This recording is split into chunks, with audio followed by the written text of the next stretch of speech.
할렐루야, 새로운 꿈의 교회를 섬기는 이삭 전도사입니다. 오늘도 우리 멀티꿈의 가족 모든 분들이 주님 안에서 놀라운 일하심을 경험하는 감사의 하루가 될 줄 믿습니다. 여러분, 회피형 거짓말이라고 아십니까? 순간을 대처하거나 피하기 위해서 거짓말을 하는 겁니다. 우리 모두 그런 적 있지 않으신가요? 제가 한 글을 보니까 그냥 솔직하게 말하면 되는데 왜 거짓말을 할까? 그 이유가 자신의 감정을 솔직하게 표현하는 것이 익숙하지 않기 때문이라고 합니다. 사람은 속거나 시간이 지나면서 티가 나겠지만 우리 주님은 다 알고 있습니다. 우리를 사랑하시고 나의 모든 마음부터 행동까지 다 지켜보고 계시기 때문이에요. 그래서 우리는 주님 앞에 솔직한 그런 주님의 자녀가 될 줄 믿습니다. 그런데 오늘 말씀의 유다의 포로들도 나 자신에게 솔직하지 못하고 그저 탓하기에 바빴습니다. 지금 내가 처한 이 상황은 내 잘못이 아니야. 그러면서 한 속담을 믿고 있었는데요. 어떤 속담이었는가? 오늘 2절의 말씀을 보니까 이렇게 나옵니다. 너희가 이스라엘 땅에 관한 속담에 이르기를 아버지가 신 포도를 먹었으므로 그의 아들의 이가 시다고 함은 어찌 됨이냐. 아버지가 먹은 신 포도가 아버지가 아니라 아들이 시다고 합니다. 즉 아버지가 한 일을 아들이 영향받는다고 말하는 건데요. 유다 포로들은 지금 이 속담을 자신들에게 합리화하고 있습니다. 내가 지금 포로로 있는 거 내 잘못 아니야. 지금 내가 처한 이 상황, 이 힘듦, 이 억울함, 그건 우리 부모님 세대가 우리 조상이 하나님께 죄를 지었기 때문이지 그래서 내가 지금 이렇게 겪고 있는 거야 라고 하면서 합리화를 하고 있습니다. 스스로의 잘못은 가리면서 남을 탓하며 합리화를 합니다. 그러니 내 마음에 억울함만 있을 수밖에 없는 거예요. 저도 유다의 포로들에게 우리나라 속담으로 말하면 이 말이 딱인 것 같습니다. 방귀 낀 놈이 성낸다. 자신들의 죄로 인한 결과는 회피하면서 남 탓을 하고 인정하지 않는 그런 모습을 보여주고 있습니다. 그래서 하나님은 이들에게 이렇게 말씀하시죠. 3절의 말씀. 주 여호와의 말씀이니라 내가 나의 삶을 두고 맹세하노니 너희가 이스라엘 가운데서 다시는 이 속담을 쓰지 못하게 되리라. 믿고 있는 그 속담, 정확하게 말하면 그 속담 때문이 아님을 오늘 말씀해 주고 계시는 겁니다. 지금 겪고 있는 이런 상황들, 그 속담과는 관련 없이 전적으로 너희 죄 때문이야 라고 알려주고 계시는 겁니다. 억울한 게 있다면 그 누구보다 하나님이 가장 잘 아십니다. 그렇기에 그들에게는 억울함이 있을 이유가 없는 거예요. 모든 걸 아시는 주님은 이 잘못된 생각을 아버지와 아들의 비유를 통해서 말씀하시는데요. 먼저 의롭게 산 의인이 있습니다. 의롭게 산 그가 한 아들을 낳았는데 아버지를 본 그 아들의 삶이 아버지와 닮은 게 아니라 오히려 사춘기인지 정반대의 악한 삶을 살아가는 겁니다.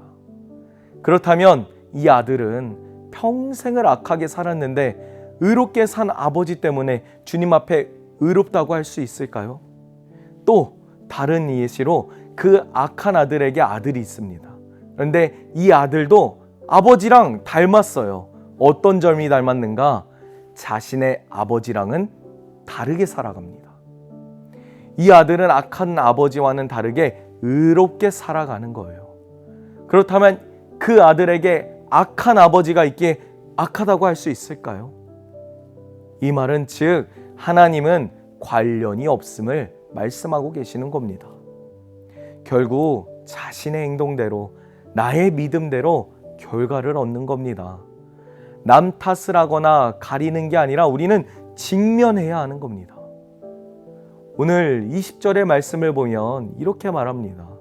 범죄하는 그 영혼은 죽을지라 아들은 아버지의 죄악을 담당하지 아니할 것이요 아버지는 아들의 죄악을 담당하지 아니하리니 의인의 공의도 자기에게로 돌아가고 악인의 악도 자기에게로 돌아가니라. 모든 건 자신이 행한 대로 나타나는 결과입니다.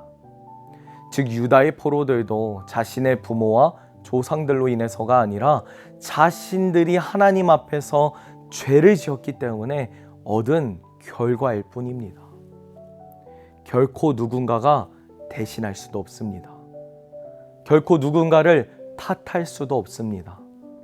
주님을 향한 믿음을 나의 배우자, 부모, 내 주변을 통해서 말할 수도 없습니다.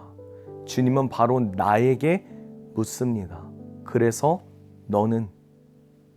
이스라엘 백성들은 풍성할 때 하나님께 감사하고 조상들에게 믿음의 여정에 감사하며 살아갔을까요?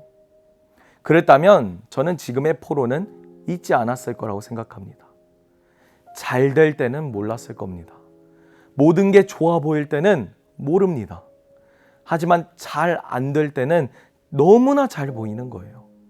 그런데 단지 나 때문임은 인정하기가 쉽지 않습니다. 그러더니 환경을 탓하고 그러더니 누군가를 탓하는 겁니다. 인정하기 싫으니 내 잘못은 보이지 않습니다. 인정하기 싫으니 주변에 탓할 것만 보여집니다. 어딘가에서 탓할 방법을 찾고 내 마음의 합리화를 통해서 나와는 관계없음을 선을 딱 긋는 거예요. 지금 이 모습이 포로된 자들의 모습이 아닌가요? 근데 주님은 오늘 왜 이들의 생각을 깨트리실까요? 결국 자신의 죄를 다시 돌아보고 다시 나에게로 돌아오기 원하는 주님의 사랑입니다. 주님이 원하시는 마음은 이렇습니다. 오늘 본문 23절의 말씀을 보면 주 여호와의 말씀이니라 내가 어찌 악인이 죽는 것을 조금인들 기뻐하랴 그가 돌이켜 그 길에서 떠나 사는 것을 어찌 기뻐하지 아니하겠느냐. 28절엔 이렇게 말합니다. 그가 스스로 헤아리고 그 행한 모든 죄악에서 돌이켜 떠났으니 반드시 살고 죽지 아니하리라. 아멘. 지금 처한 상황에 남 탓만 하는 것이 아니라 포로들이 자신의 모습을 돌아보고 주님께로 돌이키기를 누구보다 원하십니다. 주님은 그들이 사망의 길에서 유턴해서 생명의 길로 꼬린하기를 원하시는 그 주님의 사랑입니다. 우리를 향한 이 사랑을 알기에 주님께 기쁨이 되기 원하기에 우리가 죄로부터 돌이켜 오늘도 주님께로 나아가는 줄 믿습니다. 이 심판은 주님이 우리가 돌아오기 원하는 사랑입니다. 나를 보지 못하고 오늘 그들처럼 누군가를 탓하기에 바쁘면 그 사랑하는 그 마음을, 그 깊은 뜻을 절대로 알 수가 없습니다. 언제나 함께 하시고 같이 바라보기 원하시는 주님의 사랑을 알고 계속해서 나를 돌아봐 항상 주님 곁에서 주님을 기준으로 두고 나아가는 우리 멀티 꿈의 가족들 모두가 될 줄 믿습니다. 기도하겠습니다. 사랑의 주님 감사합니다. 살아계셔서 오늘도 나와 함께하여 주심에 감사합니다. 나를 구원해 주셔서 주님의 자녀로 삼아주시고 우리가 주님 앞에 회개하며 나아갈 수 있게 하여 주심에 감사합니다. 오늘도 우리가 하루를 나아갈 때에 주님이 나를 얼마나 사랑하시는지 그 사랑을 깨닫고 나도 주님께 변치 않는 사랑으로 주를 위해 나아가게 하여 주옵소서. 오늘 나에게 주신 사명을 피하지 않고 사명을 감당하는 주님의 사명자가 되게 하여 주시고 나를 돌아보며 다시금 주님께로 가까이 나갈 수 있게 하여 주옵소서. 언제나 나를 사랑하셔서 나와 함께 있기를 원하시는 주님께 나의 모습이 기쁨이 되게 하여 주옵소서. 오늘 하루도 주님의 동행을 믿고 나아갑니다. 세상의 유혹에 넘어지지 않고 주 안에서 승리하는 하루가 되게 하여 주옵소서. 살아계신 예수 그리스도의 이름으로 기도합니다. 아멘.